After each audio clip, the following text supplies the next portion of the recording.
Scientists have tried to conquer the mind through many different ways for many different reasons. One such is in the treatment of mental disorders. Experimental science has, in some of its most controversial studies, shed a light into how the brain works. We have seen this in this very series with the monkey mother, baby Albert, and Milgram experiments. But how about the treatment of mental disorders in a world before modern-day medicinal drug-based therapy? Around the mid-20th century, a form of invasive surgical procedure would gain praise for being able to tackle the problem of overcrowded mental hospitals and treat the previously untreatable. It would eventually be known as the lobotomy. The surgery would go down in the annals of time as a barbaric and cruel procedure, which would leave behind thousands of patients in its wake with devastating side effects including confusion, incontinence, seizures, and in some cases even death. One of the main characters in the story of this surgical procedure would describe the operation as surgically induced childhood. Eventually, the surgery would become synonymous with the mishandling of mental health and the running roughshod over patients' rights. As such, I'm going to rate this dark page in scientific history a 9 on my plain difficult ethical scale. Welcome to the dark side of science.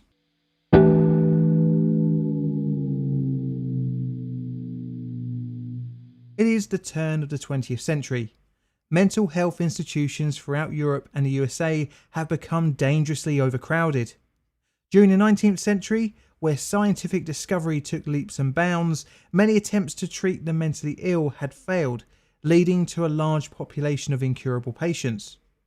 This was due to many industrialised countries having national systems of regulated asylums. These institutions sought out care for patients that had been disposed of in the system by their families, poorhouses, and the criminal justice system. With no proper ways of treating inhabitants of the asylums, many different forms of medical procedure were tested on the unfortunate patients. There are many gruesome types of treatment on offer in the early 20th century. In 1917, malaria therapy was introduced, where a patient would be deliberately infected with the zoonotic disease to induce fever to fight neurosyphilis.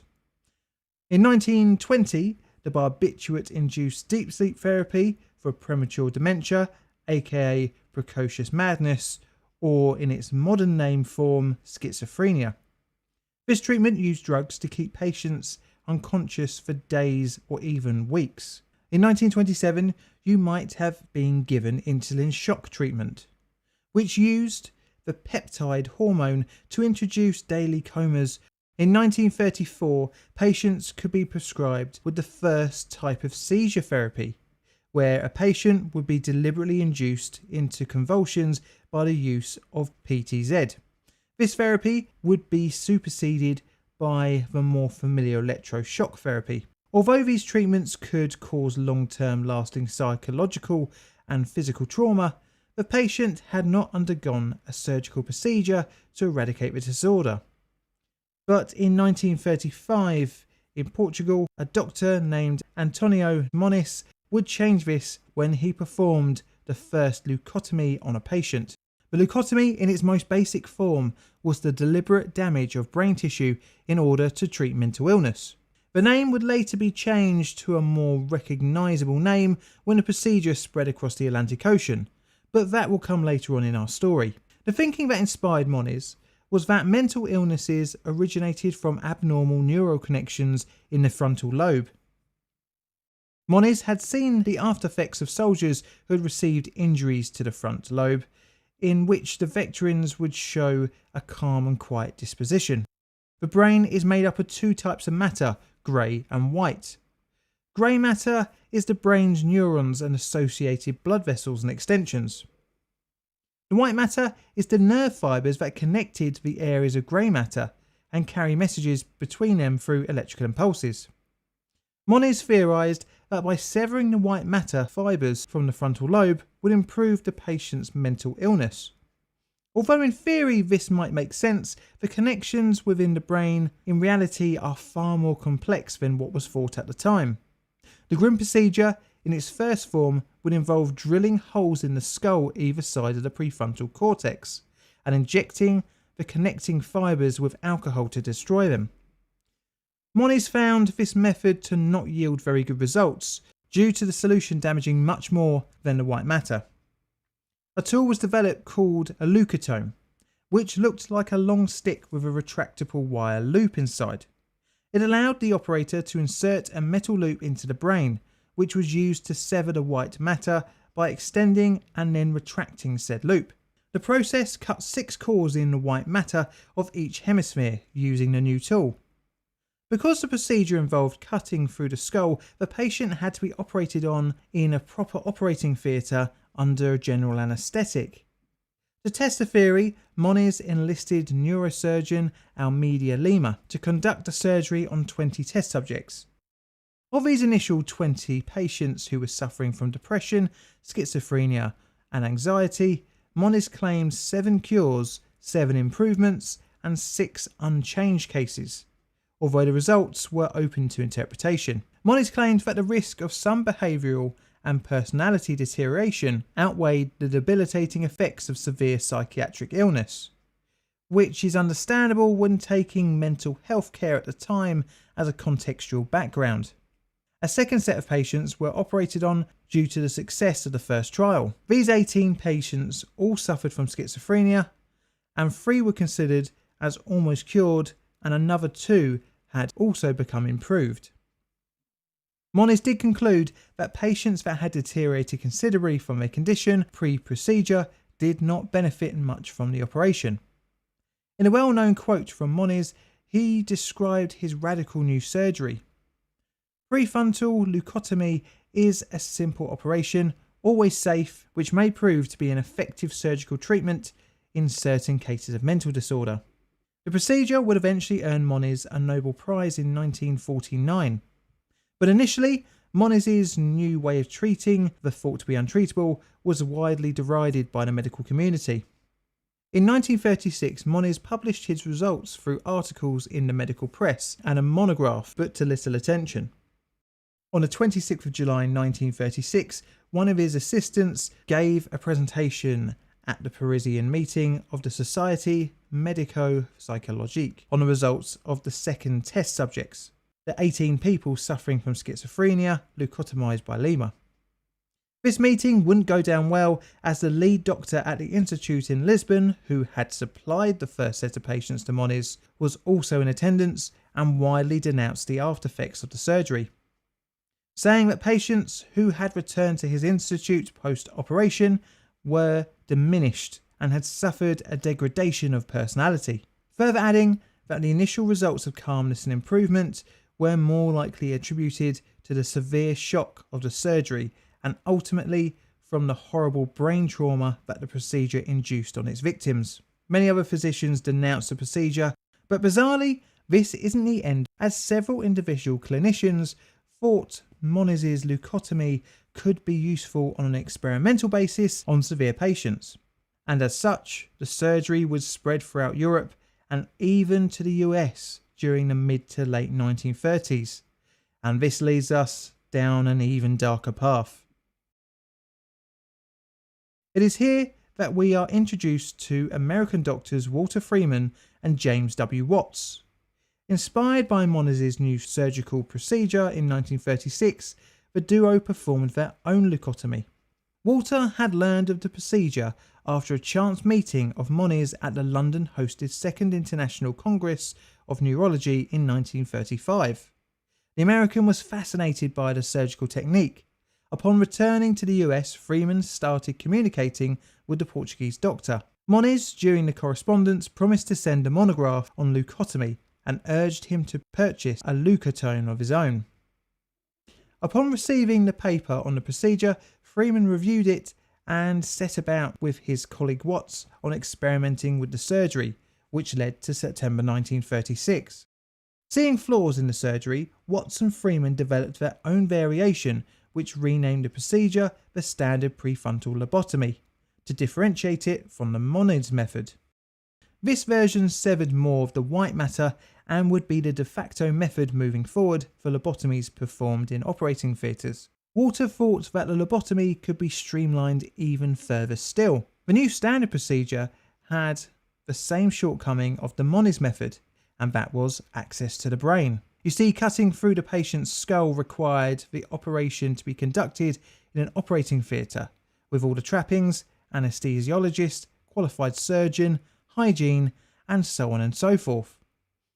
Walter had heard of an Italian doctor, Amarello Fiamberti, who had performed the leucotomy by accessing the prefrontal lobe through the eye socket in 1937. Fiamberti's method was to puncture the thin layer of orbital bone at the top of the eye socket, and then, much like Moniz's early experiments, inject alcohol into the white matter, or in later surgeries, cutting the white matter with a hypodermic needle. Walter took this process and modified it using probably one of the most unlikely of tools. This is a surgical tool. Or is this a surgical tool? It's hard to tell, as one was used in psychosurgery and the other is an ice pick. Well, the similarity is not a coincidence, as Freeman's improvements on Amarello Fiamberti's transorbital lobotomy replaced the needle with an ice pick. In development of this new method, Freeman took an ice pick from his own kitchen and started practicing on a watermelon. He would eventually graduate to using cadavers. The thinking was that if the lobotomy could be performed without exposing the brain, then it could be performed by psychiatrists in psychiatric hospitals, allowing more people to be operated on. These are the tools used to the Freeman transorbital lobotomy. A new tool called the orbitoclast, essentially an ice pick with markings along the side, and a hammer. The method would involve the patient being either under anaesthetic or electroconvulsive therapy used to render the subject unconscious. Then the orbitoclast sharp end is placed under the eyelid and against the top of the eye socket. The hammer is then used to penetrate the surgical instrument through the thin layer of bone and into the brain along the line of the bridge of the nose, eventually going 5 centimeters deep. The orbitoclast was then pivoted 40 degrees at the orbital perforation, so the tip cut towards the opposite side of the head. After this, the tool was then hammered in a further 2 centimeters into the brain. Again, the orbitoclast was pivoted around 28 degrees each side to cut outwards and again inwards. Once this was complete, it was removed and the process was repeated on the other eye socket.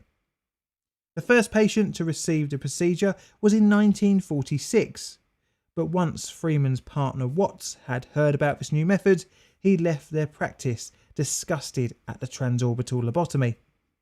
But like every other chapter in this story, this would not hamper the procedure's prevalence. The lobotomy had now been transformed from a serious surgical procedure of last resort to a 10-minute doctor's office job. Along with this came a severe lack of follow-up care and monitoring, which led to high relapse rates. Because of this, towards the end of the 1940s, nearly 20,000 people in the US had received the procedure. But not only that, the transorbital lobotomy would spread across the world and even back to the leucotomy's home grounds of Europe, spreading further still to the Soviet Union and Japan. To get a lobotomy in its late 1940s peak, you really didn't need to have much of a mental health condition, with the treatment touted for all kinds of ailments. The list of treatable illnesses with a lobotomy included, but was certainly not limited to, ADD, OCD, anxiety, PTSD, postnatal depression, chronic pain, Alzheimer's, criminality, and violent outbursts. Freeman, ever the showman, was responsible for a patient's death in 1951 when pausing a lobotomy to pose for a photo, in doing so causing severe brain hemorrhaging. He was even known to lobotomize 2 patients at the same time, one with each hand. The doctor even performed the operation on minors, including children as young as 4. In total, around 15% of patients who received a lobotomy died, but many more were changed for life, a shell of what they once were. For those who survived the ordeal, relapse would often follow. But like its first unveiling to the world in Paris in 1936, the procedure didn't go uncriticised. In the late 1940s, as Moniz was set to receive his Nobel Prize, multiple voices in the medical community spoke out on the barbaric procedure. But it wouldn't be the criticism for the December banning of the procedure in the USSR, but the synthesization of chlorpromazine, the first antipsychotic. As a side note, Soviet psychologist Dr. Nikolai Orozhevsky was quoted saying that lobotomies violate the principles of humanity, and that was from an official from 1950s USSR. The procedure gradually fell out of vogue, but freemen would continue to perform the lobotomy all the way until 1967, when after their third lobotomy, one of Walter's patients died of a hemorrhage. This final procedure would get him banned from performing it ever again.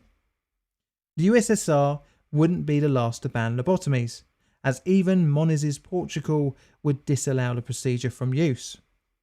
With further developments in drugs such as SSRIs, antipsychotics, and types of therapy like CBT, the need for surgical intervention slowly faded away, and by the 1980s, lobotomy became a thing of the past. Now, how would you rate the lobotomy on my ethical scale? 1 being good and 9 being pure cruelty? Let me know in the comments. This is a Plain Difficult production. All videos on the channel are Creative Commons Attribution Share Alike licensed. Plain Difficult videos are produced by me, John, in a sunny southeastern corner of London, UK. Help the channel grow by liking, commenting and subscribing. Check out my Twitter for all sorts of photos and odds and sods, as well as hints on future videos. I've got Patreon and YouTube membership as well, so if you fancy, check them out to support the channel financially. And all that's left to say is thank you for watching.